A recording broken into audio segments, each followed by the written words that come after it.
রহস্যের অন্ধকার ইউটিউব চ্যানেলে আপনাদের স্বাগত। আশা করি সবার দুর্গাপুজো খুব ভালো কেটেছে। সেই অর্থে জানিয়ে রাখি, আমাদের শ্রোতা বন্ধুদের মধ্যে বিভিন্ন বয়সী সাহিত্যপ্রেমী ব্যক্তিদের জন্য বিজয়ার প্রণাম, স্নেহ ও ভালোবাসা। আজ আপনাদের জন্য অমিতাভর কলমে একটি বিশেষ গ্রাম বাংলার ভূতের গল্প, কাম পিপাসা, এবং এই গল্পটি বিশেষভাবে প্রাপ্তবয়স্কদের জন্য। গল্পের বিভিন্ন কলাকুশলীদের সৌজন্যতায় রাজদেবী প্রোডাকশন, শব্দ সংযোজন আবহে RD হাউস, প্রচ্ছদে কৃষ্ণেন্দু। শুরু হচ্ছে অমিতাভর কলমে একটি গ্রাম বাংলার ভূতের গল্প, কাম পিপাসা।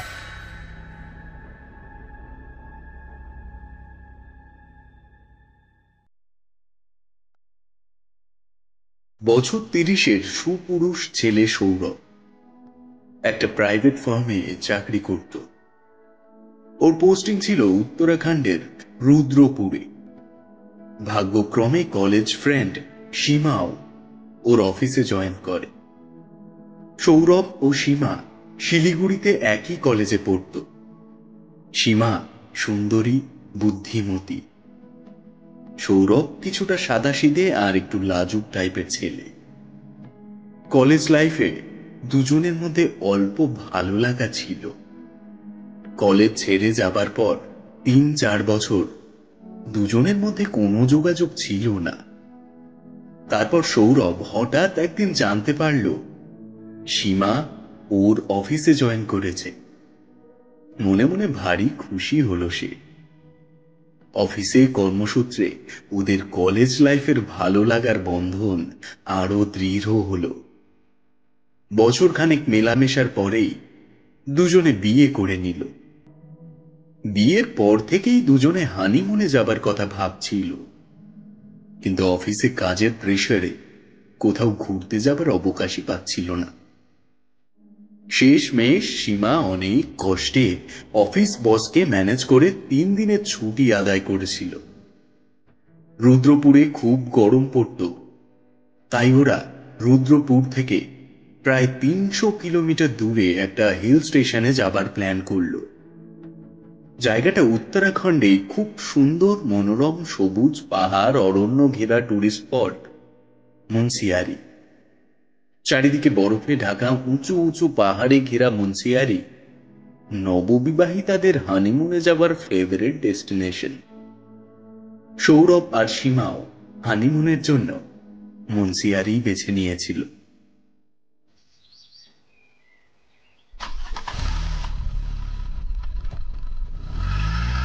অনেকটা লম্বা যাত্রাপথ, তাই দুজনে সকাল সকাল যাত্রা শুরু করল মুন্সিয়ারির উদ্দেশ্যে। রাস্তায় যাবার সময় কাঠ গোদাম থেকে ওরা ওদের ক্রিয়েটর গাড়ির ট্র্যাঙ্ক পুল করালো, আর ইউটিউব মিউজিকে রোম্যান্টিক গান শুনতে শুনতে যাত্রাপথের আনন্দ উপভোগ করতে লাগলো। তবে যাত্রা খানিকটা দীর্ঘ আর ক্লান্তিকর হয়ে উঠেছিল অনেক জায়গায় রাস্তা খারাপ হবার কারণে। কয়েকদিনের প্রবল বর্ষণে পিচের রাস্তার পাথর বেরিয়ে এসে জায়গায় জায়গায় ছোট বড় গাড্ডা তৈরি হয়েছিল, আর গাড্ডাগুলো জলমগ্ন হয়ে থাকায় কোথায় কত বড় গর্ত বোঝা যাচ্ছিল না। সেসব জায়গায় গাড়িতে জার্কিং হচ্ছিল, আর মাঝারি গতিতে গাড়ি চালাতে বাধ্য হচ্ছিল সৌরভ। আলমোড়া পেরিয়ে আলমোড়া বেরিনাগ রোড ধরে আরো 100 কিলোমিটার গাড়ি রান করে বেলা 3টে নাগাদ ওরা থল পৌঁছালো। থল একটা ছোট স্টেশন। ওখানে লাঞ্চ সেরে নিয়ে 3:30 নাগাদ আবার যাত্রা শুরু করলো। মুন্সিয়ারি তখনও 70 কিলোমিটার দূরে। থল ও মুন্সিয়ারির মাঝে অনেক সুন্দর সুন্দর টুরিস্ট স্পট আছে, বিশেষ করে বীরথি ফলস, ঝকঝকে পরিষ্কার ঠান্ডা জলের স্বচ্ছ একটি ঝর্ণা।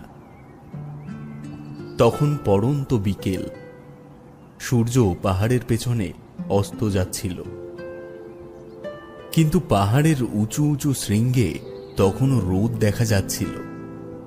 সীমা দূরে পাহাড়ের মাঝে একটা সুন্দর ঝর্ণা দেখল। খুশিতে ডগমগ হয়ে সৌরভকে বলল, সৌরভ, ওই দেখো, ওটাই মনে হয় বীরথি ফলস। ও মাই গড, এত দূর থেকে স্পষ্ট দেখা যাচ্ছে। সৌরভ বলল, হ্যাঁ ডার্লিং, একটু সবুর করো, ওই ঝর্ণার পাশের দিয়ে যে রাস্তা দেখা যাচ্ছে না, ওই রাস্তা দিয়ে আমরা যাব। ওরা যত এগিয়ে যাচ্ছিল বীরথি ফলস তত ভালোভাবে দৃশ্যমান হচ্ছিল। কিছুক্ষণ পর ওরা ঝর্ণার কাছে পৌঁছে গেল। ঝর্ণার পাশেই একটা ব্রিজের উপর দিয়ে রাস্তা ছিল। ওরা দুজন ব্রিজ পার হচ্ছিল। তখন গাড়ির স্টার্ট নিজে থেকেই বন্ধ হয়ে গেল। ভালো গাড়িটা হঠাৎ বিগড়ে গেল কিভাবে ভেবে সৌরভ কিছুটা আশ্চর্য হলো। গাড়ি থেকে নামল। কিছুক্ষণ পরীক্ষা নিরীক্ষা করে সৌরভ বলল, হ্যাঁ, কিছুই হয়নি বুঝলে, মনে হয় ইঞ্জিন গরম হয়ে গেছে। কিছুক্ষণ অপেক্ষা করে দেখি, গাড়িটাকে একটু রেস্ট দিই, কি বলো? সীমা তাচ্ছিল্যের সুরে বলল, ইঞ্জিন গরম হওয়া তো মারুতি 800 গাড়ির ফিচার। কি লাভ হলো ক্রেটা নিয়ে? সৌরভ বলল, আরে অত ভেবো না, লং জার্নিতে একটু প্রবলেম তো হবেই, তার মধ্যে রাস্তা খারাপ হলে তো কথাই নেই। চলো না, ঝর্ণায় নেমে কিছুক্ষণ সময় কাটাই, ততক্ষণে গাড়ির ইঞ্জিন ঠান্ডা হয়ে যাবে মনে হয়। দেখো কি অপূর্ব লাগছে, ওই যে ওই দিকটা ওয়াটারফলটা, আর জল দেখো কি পরিষ্কার, দেখেছো? সীমা বিরক্তির স্বরে বলল, হ্যাঁ চলো, আর কি বা করার আছে। সৌরভ সীমার কাঁধে হাত রেখে ধাক্কা দিয়ে বলল, আরে বাবা চলো না, তুমি না একবার পেছনে লাগার সুযোগ পেলে আর ছাড়তে চাও না। ওরা দুজনে হাসতে হাসতে ব্রিজের পাশে সিঁড়ি দিয়ে নেমে ঝর্ণার একদম কাছে চলে গেল। ঝর্ণার ঠান্ডা জল উপরে পাহাড় থেকে নিচে বড় বড় পাথরের উপর পড়ছিল, আর পাথরে পড়ার পর জলের ছিটে বাতাসে উড়ছিল। সৌরভ আর সীমা টাইটানিকের পোজ দিয়ে ওই ঠান্ডা জলের ছিটে সারা শরীরে অনুভব করছিল। খুব রোম্যান্টিক মুডে ছিল দুজনে। সৌরভ নানান পোজে সীমার ছবি তুলছিল। তখনই সীমার নজর পড়ল ব্রিজের দিকে। ও দেখল খুব সুন্দরী একটি মেয়ে ব্রিজে ওদের গাড়ির আশেপাশে ঘোরাঘুরি করছে। কয়েক সেকেন্ড ধরে সীমা মেয়েটিকে বিস্ময়ের সাথে দেখতে লাগলো। সৌরভ মেয়েটিকে দেখতে পায়নি, কারণ ওর পিঠ ছিল গাড়ির দিকে। সীমাকে এভাবে তাকিয়ে থাকতে দেখে সৌরভও পেছনে ফিরে তাকালো। গাড়ির দিকে তাকাতেই ওর নজর ওই মেয়েটির উপর পড়ল। ও আর চোখ ফেরাতে পারল না। মাঝারি আঁটো সাঁটো গরম, ফর্সা মোলায়েম শরীর থেকে যেন লাবণ্য চুইয়ে পড়ছে। গোলাপি শিফন শাড়িতে মেয়েটিকে দেখে মনে হচ্ছিল যেন কোনো স্বর্গের অপ্সরা। চুলের লম্বা মোটা বিনুনি ওর কোমর পর্যন্ত চলে এসেছে। সৌরভ মেয়েটির দিকে হাঁ করে তাকিয়ে আছে দেখে সীমা ভারী বিরক্ত হল। দু হাতে সৌরভের মুখ ওর দিকে ঘুরিয়ে নিয়ে ওর চোখে চোখ রেখে বলল, তুমি কি এখানে আমার ছবি তুলতে এসেছো না ওই মেয়েটার? সৌরভ আমতা আমতা করে বলল, হ্যাঁ, আরে আরে আমি তো শুধু দেখছিলাম ওই মেয়েটাকে। আর আমাদের গাড়ির কাছে কি করছো গো? হ্যাঁ হ্যাঁ, আমি সব জানি। তোমার ছুকছুকানি সব আবার গেল না। এখন চলো এখান থেকে, তুলতে হবে না আমার ফটো। বলে সীমা রাগ করে ঝর্ণা থেকে উঠে আসতে লাগলো। সৌরভ ওর পিছু পিছু আস্তে আস্তে বলল, আরে সোনা, কেন মিছিমিছি রাগ করছো? দুজনে ব্রিজে উঠে এলো। সুন্দরী মেয়েটা তখনও গাড়ির কাছেই ছিল। সৌরভ ও সীমাকে গাড়ির কাছে আসতে দেখে মেয়েটি সীমাকে বলল, হাই, আমি সুনয়না। অ্যাকচুয়ালি আমার গাড়িটা কাছেই খারাপ হয়ে গেছে, তো আপনাদের গাড়ি দেখে একটু সাহায্যের জন্য এলাম। আমি মুন্সিয়ারি যাব, আপনারা কি একটু লিফট দিতে পারেন? সীমা বাহানা দিয়ে বলতে যাচ্ছিল, অ্যাকচুয়ালি আমরা তো সৌরভ তার মাঝেই বলে বসল, হ্যাঁ আমরাও মুন্সিয়ারি যাচ্ছি, আপনি আমাদের সাথে যেতে পারেন। সীমা চোখ বড় বড় করে সৌরভের দিকে তাকালো। সীমার দিকে তাকিয়ে সৌরভ বুঝতে পারল মেয়েটিকে লিফট দেবার প্রস্তাব সীমার একেবারেই ভালো লাগেনি। সৌরভ অপ্রস্তুত হয়ে সীমার থেকে নজর সরিয়ে গাড়িতে এসে বসল। সীমা সৌরভের পাশের সিটে এসে বসল, আর ওই মেয়েটা বসল সীমার পেছনের সিটে। সৌরভ গাড়ি স্টার্ট করতেই যাচ্ছিল কি ইনসাইড মিররে ও নজর পেছনের সিটে বসে থাকা মেয়েটার দিকে গেল। মেয়েটা খুব টাইট ব্লাউজ পরেছিল, আর ওর শাড়ির আঁচল বুক থেকে সরে গিয়েছিল। মেয়েটাও গাড়ির কাঁচে সৌরভকে ওর দিকে তাকাতে দেখে নিল, আর সৌরভের দিকে তাকিয়ে একটা রহস্যময় হাসি হেসে আঁচল ঠিক করল। সীমা চতুর্দৃষ্টিতে সৌরভের কাণ্ডকীর্তি লক্ষ্য করছিল, আর রাগে গজগজ করতে করতে সৌরভের কানের কাছে এসে মৃদু স্বরে বলল, এক কাজ করো, তুমি পিছনে চলে যাও, গাড়ি আমি চালাচ্ছি। সীমার কাছে অপদস্থ হয়ে সৌরভ শতপ্রণোদিত হয়ে গাড়ির চাবি ঘোরাল। গাড়ি একেবারেই স্টার্ট নিয়ে নিল। গাড়ি স্টার্ট হতেই সৌরভ সীমার রাগ ঠান্ডা করার জন্য হাসি মুখে বলল, দেখেছো ইঞ্জিন ঠান্ডা হয়ে গেছে। সীমা তখনও রেগেছিল। ও দাঁত কিড়মির করতে করতে ফিস ফিস করে বলল, কারের ইঞ্জিন তো ঠান্ডা হয়ে গেছে, কিন্তু তোমার ইঞ্জিন মনে হয় একটু বেশি গরম হয়ে গেছে। ঠিকই বলেছিল। সুনায়না ছিলই এত সুন্দরী যে যে কোনো পুরুষ ওকে দেখলেই ফিদা হয়ে যাবে। মুন্সিয়ারির দিকে যাবার সাপের মতো পেঁচানো পাহাড়ি রাস্তায় সৌরভের ক্রেটা ধীর গতিতে এগিয়ে চলছিল। সৌরভের হাত স্টিয়ারিং এর ওপরে ছিল, কিন্তু নজর বারবার পেছনে বসে থাকা সুনায়নার দিকে চলে যাচ্ছিল। সীমা সৌরভের দিকে বক্র দৃষ্টিতে চোখ বড় বড় করে তাকাচ্ছিল। সৌরভ বুঝতে পেরেছিল আজ ওর কপালে দুঃখ আছে।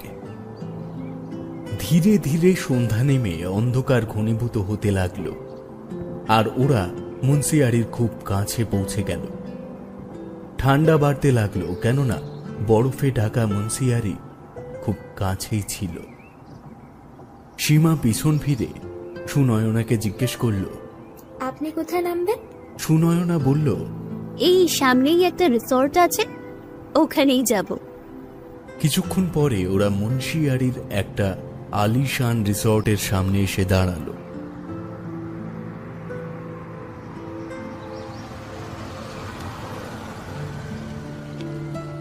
সীমা বলল, আমরা এই রিসর্টেই থাকবো, আপনি দয়া করে আগে যাবার জন্য অন্য কোনো ব্যবস্থা খুঁজে নিন। সুনয়না বলল, না না, তার দরকার পড়বে না, আমিও ওই রিসর্টেই উঠেছি। লিফট দেওয়ার জন্য অসংখ্য ধন্যবাদ। সুনয়না গাড়ি থেকে নেমে রিসর্টের ভেতরে চলে গেল। গাড়ির ভেতরে সীমা জিজ্ঞাসু দৃষ্টিতে সৌরভের দিকে তাকালো। সৌরভ সুনয়নার দিকে বারবার তাকানোর অপরাধ বোধে সীমার চোখে চোখ রাখতে না পেরে সামনের দিকে চেয়ে রইল। সীমা রাগের স্বরে বলল, এখন কি তুমি গাড়িতেই বসে থাকবে?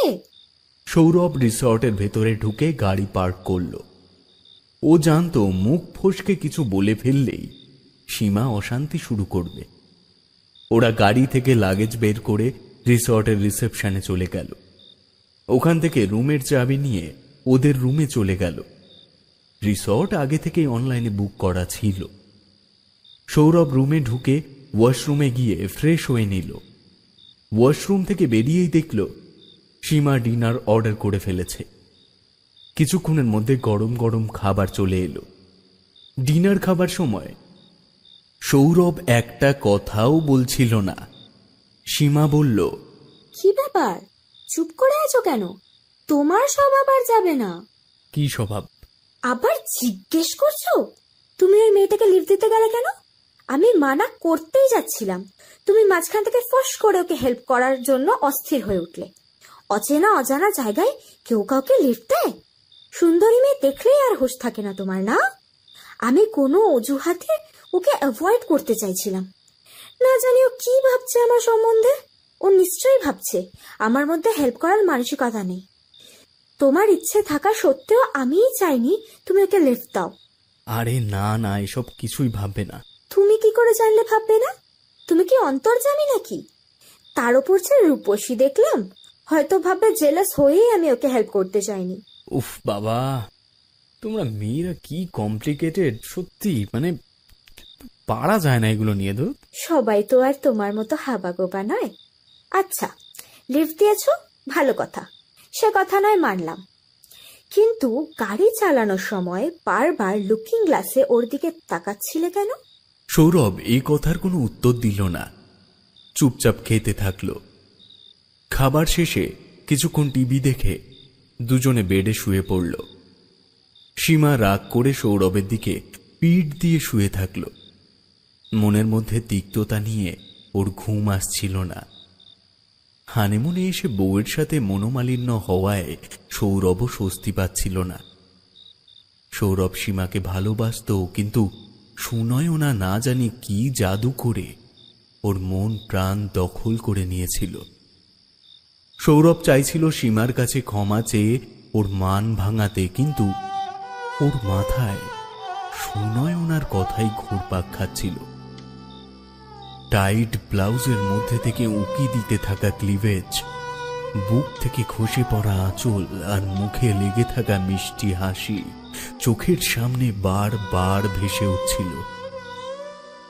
হানিমুনে এসে অন্য মেয়ের প্রতি আকৃষ্ট হয়ে পড়ায় যদিও কিছুটা বিবেক দংশন কাজ করছিল, কিন্তু সুনয়নার মায়াবী রূপের জাদু সেই বিবেক দংশন ছাপিয়ে গিয়েছিল। সৌরভের দ্রুত শ্বাস পড়ছিল আর হৃদস্পন্দন কোনো বেলাগাম ঘোড়ার মতো ছুটতে শুরু করেছিল। সুনয়নাকে কল্পনা করে সৌরভের রোম রোম রোমাঞ্চিত হয়ে উঠেছিল। সৌরভ সীমার মধ্যে এই কল্পনায় সুনয়নাকে খুঁজে পেতে চাইছিল। সীমা কম্বলের মধ্যে ঢুকে সৌরভের দিকে পিঠ করে শুয়েছিল। সৌরভ সীমার খুব কাছে ঘেঁষে কম্বল সরিয়ে সীমার পিঠে চুমু দিতে লাগল। সীমাও রাগ ধরে রাখতে না পেরে উপভোগ করছিল। সীমা সৌরভের দিকে পাশ ফিরল। সৌরভের চোখের দিকে তাকিয়ে ওর ঠোঁটে আলতো করে ঠোঁট রাখল। তারপর দুজনে দুজনের উপরে এমন ভাবে হামলে পড়ল যেমন ক্ষুধার্ত বাঘ তার শিকারের ওপর লাফিয়ে পড়ে। সেই সময় ওদের রুমের বাইরে জানালায় একজন দাঁড়িয়েছিল। রাতের আলো আধারি খেলায় তার কালো ছায়া ঘরের ভেতর থেকে জানলায় দৃশ্যমান হচ্ছিল, কিন্তু সৌরভ ও সীমার সেদিকে কোনো খেয়ালই ছিল না। ওই কালো ছায়া আর কারো নয়, সুনয়নারই ছিল। সুনয়না ততক্ষণ অবধি জানলায় দাঁড়িয়ে সৌরভ ও সীমার অন্তরঙ্গ মুহূর্তের সাক্ষী হয়ে রইল, যতক্ষণ না মিলনে ক্লান্ত হয়ে ওরা ঘুমিয়ে পড়ল।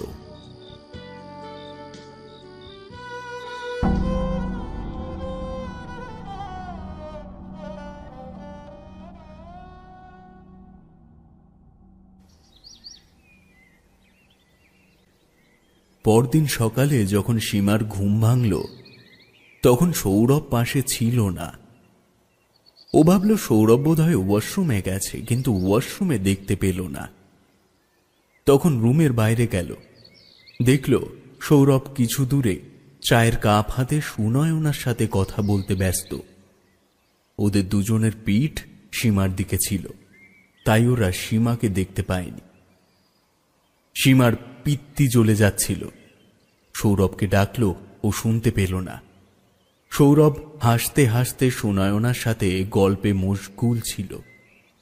সীমা আর একটু এগিয়ে গিয়ে আবার সৌরভের নাম ধরে ডাকল।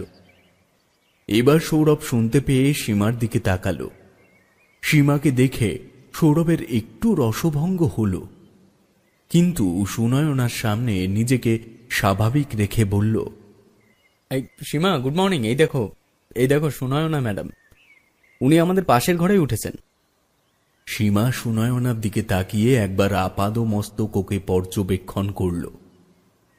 সুনয়না স্যাটিনের একটা পাতলা বেগুনি রঙের নাইটি পরেছিল। ওর সাথে সৌরভের কথা বলা সীমার একেবারেই ভালো লাগছিল না। ও সৌরভের হাত ধরে টানতে টানতে ঘরে নিয়ে গেল। ঘরে ঢুকেই সৌরভ বলল, আচ্ছা সীমা, এসব কি পাগলামো করছো বলো তো? সীমা রাগান্বিত হয়ে বলল, পাগলামো আমি করছি না, তুমি। ওই সুনয়নাকে দেখে পাগল হয়ে গেছো।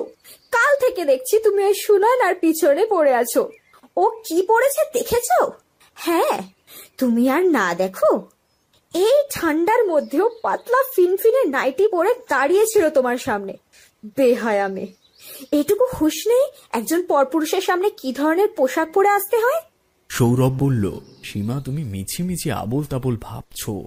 সীমা বলল, হ্যাঁ, আমিই ভুলভাল বকছি। তাহলে যাও ওর কাছে, ওর সাথেই করো হানিমুন। বলে সীমা বেডে বসে পড়ে কাঁদতে লাগল।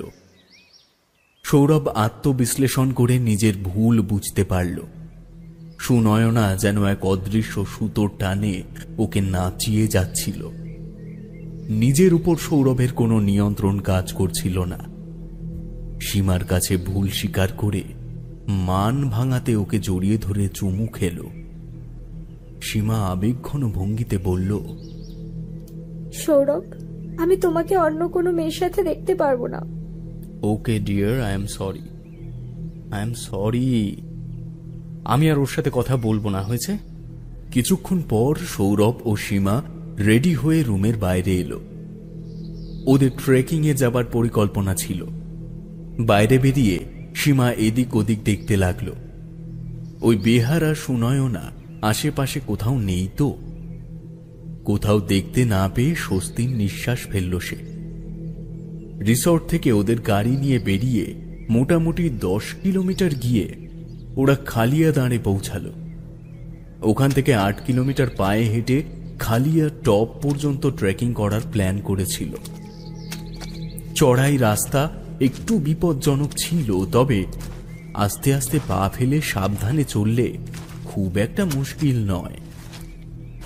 খালিয়া টপ থেকে পুরো হিমালয়ান রেঞ্জ পরিষ্কার দেখা যায়। সৌরভ ও সীমা জঙ্গলের মধ্যে গাছপালা ঘেরা সরু পাহাড়ি রাস্তা ধরে খালিয়া টপের দিকে এগিয়ে যাচ্ছিল। ওরা ছাড়াও কিছু লোকজন ট্রেকিং করছিল। চড়াই রাস্তায় অর্ধেকটা পথ চলার পরই ওদের ক্লান্তি বোধ হচ্ছিল।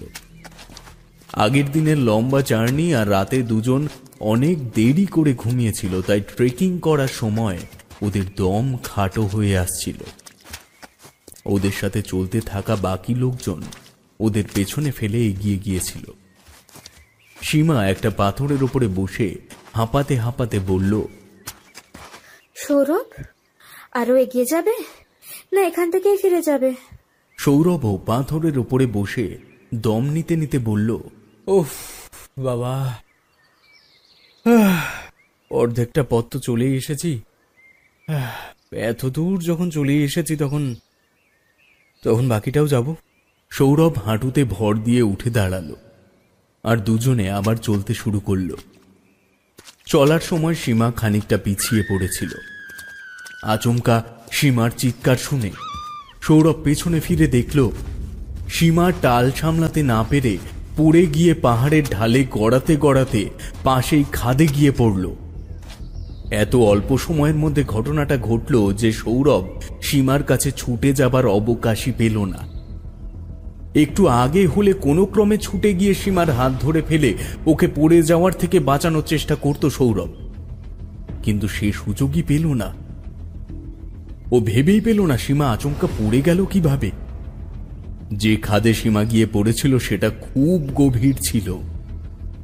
এত উপর থেকে নিচে পড়লে সীমা কি জীবিত থাকবে? সেই দুশ্চিন্তায় মাথা খারাপ হবার জোগাড় হলো সৌরভের। রাস্তায় যতটা সম্ভব কিনারে দাঁড়িয়ে উঁকি দিয়ে সৌরভ নিচে খাদে সীমাকে দেখার চেষ্টা করলো, কিন্তু দেখতে পেল না। কাঁদতে কাঁদতে চিৎকার করে উঠল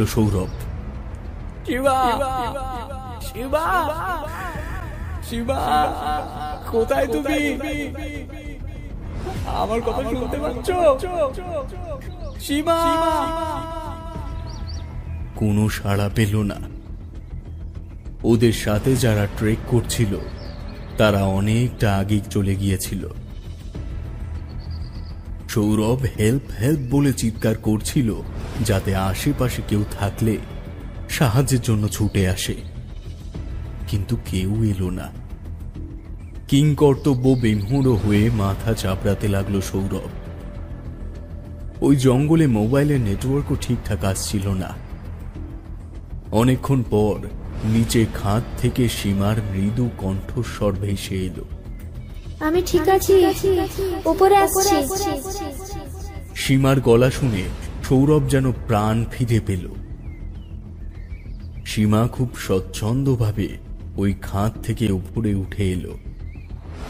সীমাকে এত দক্ষভাবে খাদ থেকে উপরে উঠতে দেখে সৌরভের আশ্চর্য লাগলো।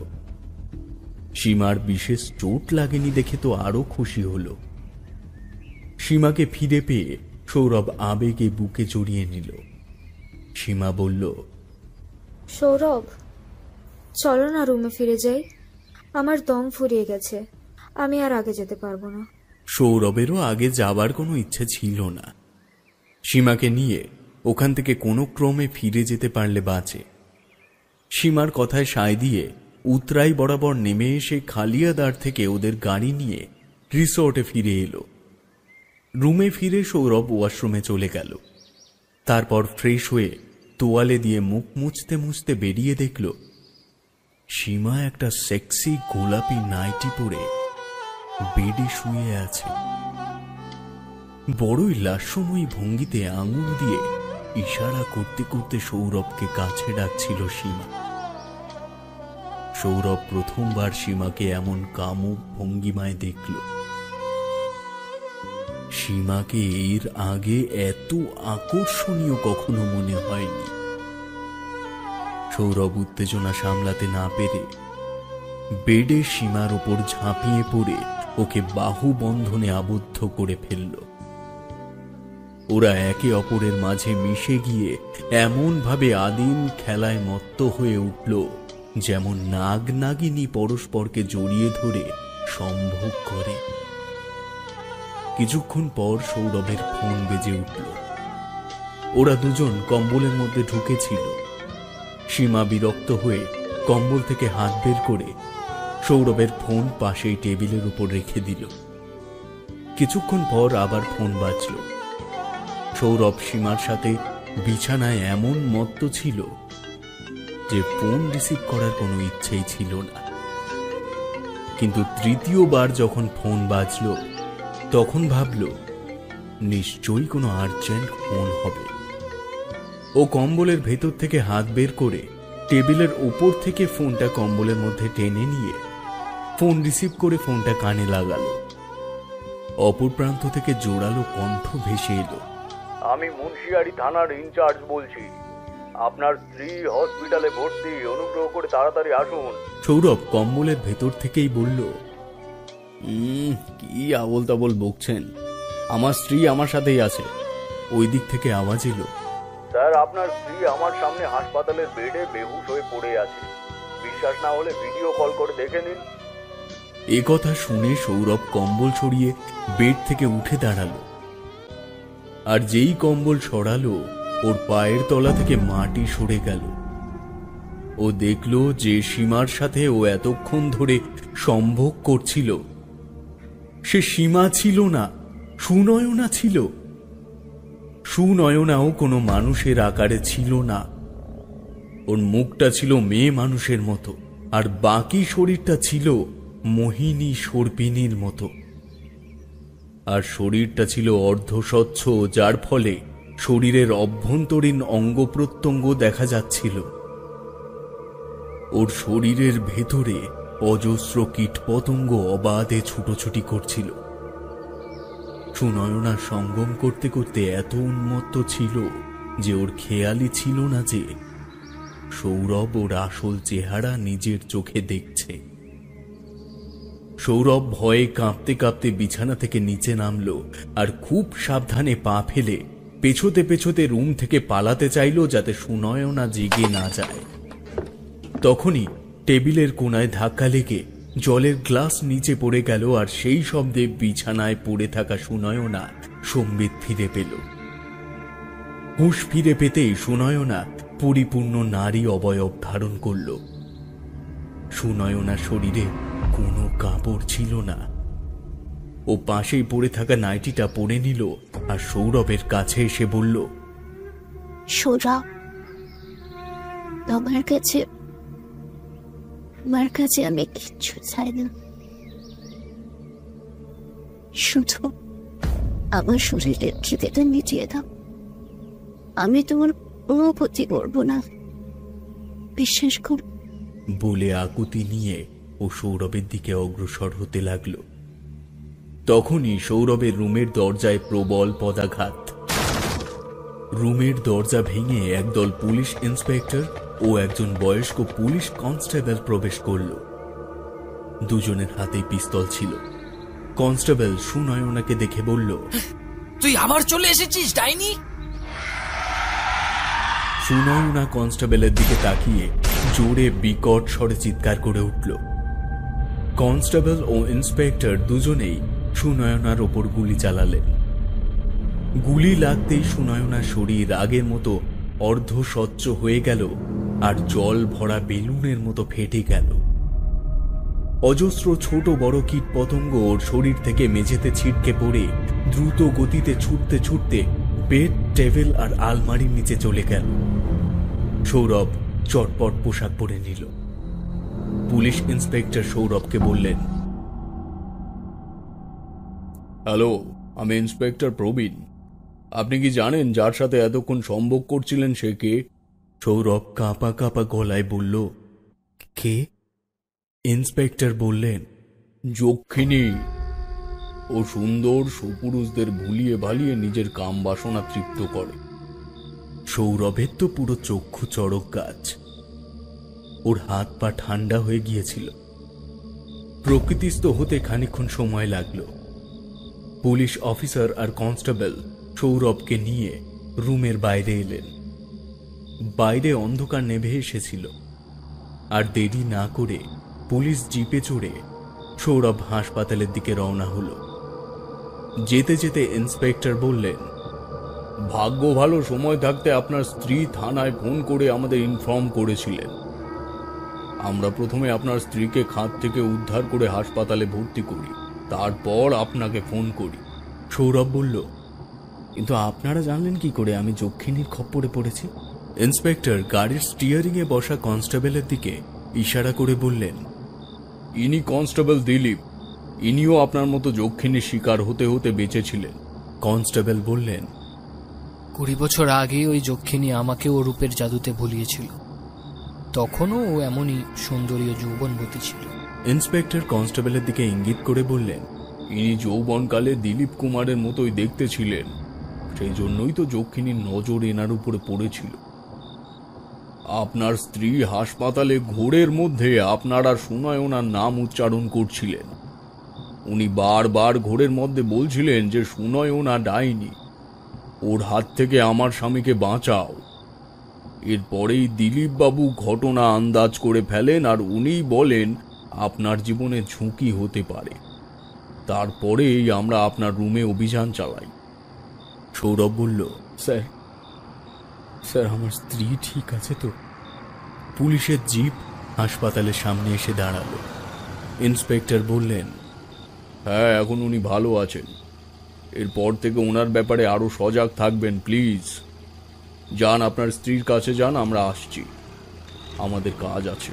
সৌরভকে জিপ থেকে নামিয়ে দিয়ে ইন্সপেক্টর প্রবীণ ও কনস্টেবল দিলীপ ওখান থেকে চলে গেলেন। সৌরভ সীমার কাছে গেল। সীমা হাসপাতালের বেডে শুয়েছিল আর ওর মাথায় পট্টি বাঁধা ছিল। ওর এক হাত ফ্র্যাকচার হয়েছিল। লাকিলি ও খুব বেশি চোট পায়নি। সৌরভকে কাছে পেয়ে সীমার চোখে জল চলে এলো। ও বেড থেকে উঠে বসলো আর সৌরভ ওর পাশে গিয়ে বসল। সৌরভ জিজ্ঞেস করল, সীমা, সীমা, তুমি খাদে পড়ে যাবার পর কি হয়েছিল? সীমা বলল, আমি নিজে থেকে খাদে পড়ে যাইনি, সুনয়নাই আমাকে পেছন থেকে ধাক্কা দিয়েছিল। সীমা আরো বলল, আমি চাল সামলাতে না পেরে পাহাড়ের ঢালে গড়াতে গড়াতে আর পাথরে ধাক্কা লাগতে লাগতে খাদে পড়ার আগেই পাহাড়ের গায়ে একটা গাছে আটকে যাই।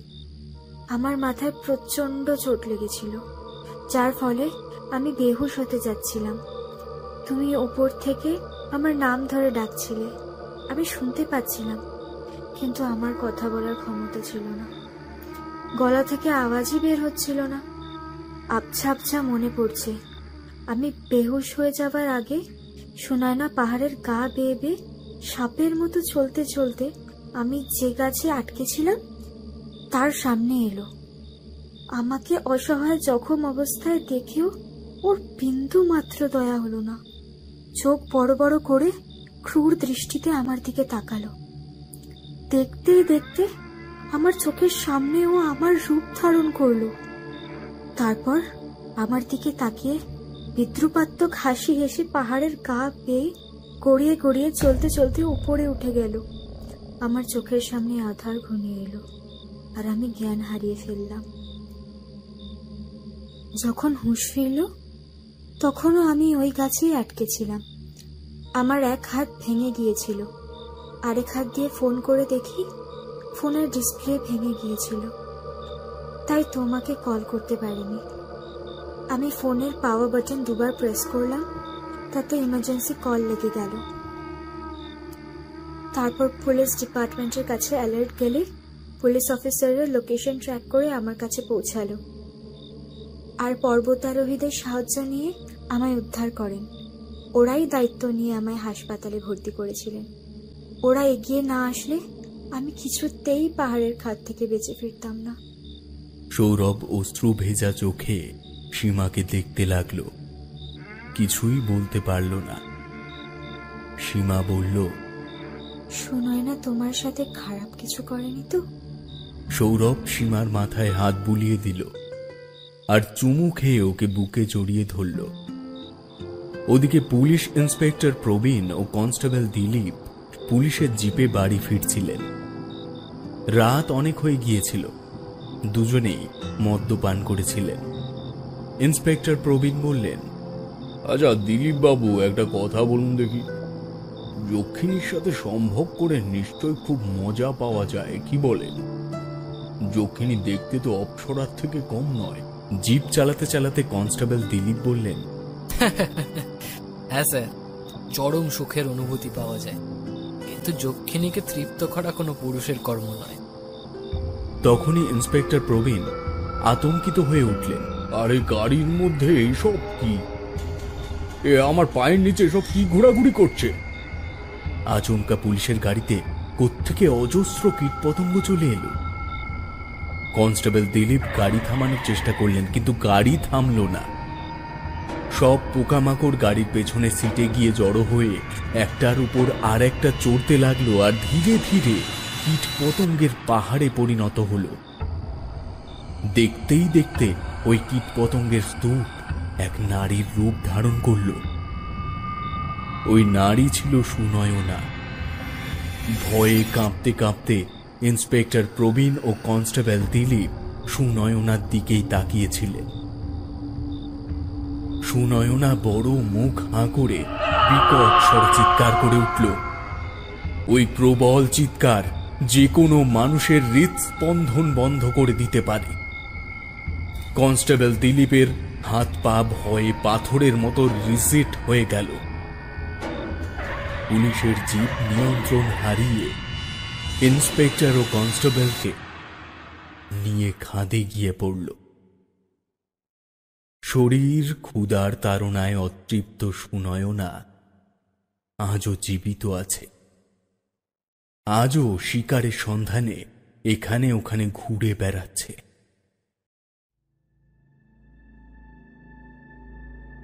শুনছিলেন অমিতাভর কলমে কান পিপাসা। গল্পটি আশা করি আপনাদের ভালো লেগেছে। আমি পার্থপ্রতিম দাস আপনাদের রহস্যের অন্ধকারে ইউটিউব চ্যানেলটিতে নিয়মিত গল্প এনে চলেছি এ যাবৎ। তবে এবার আমার প্রয়োজন আপনাদের একটা মতামতের। পরবর্তীতে আপনারা কী ধরনের গল্প শুনতে চাইছেন সেটি দয়া করে আমাদের এই গল্পের কমেন্ট সেকশনে জানিয়ে যান। আমরা সেই মতো উপস্থাপনা করার চেষ্টা করব। দীপাবলির আগাম শুভেচ্ছা জানিয়ে আজকের মতো বিদায় নিচ্ছি। তবে যাওয়ার আগে বলে যাই, ভালো থাকুন, সুস্থ থাকুন আর শুনতে থাকুন রহস্যের অন্ধকারে। নমস্কার, শুভরাত্রি।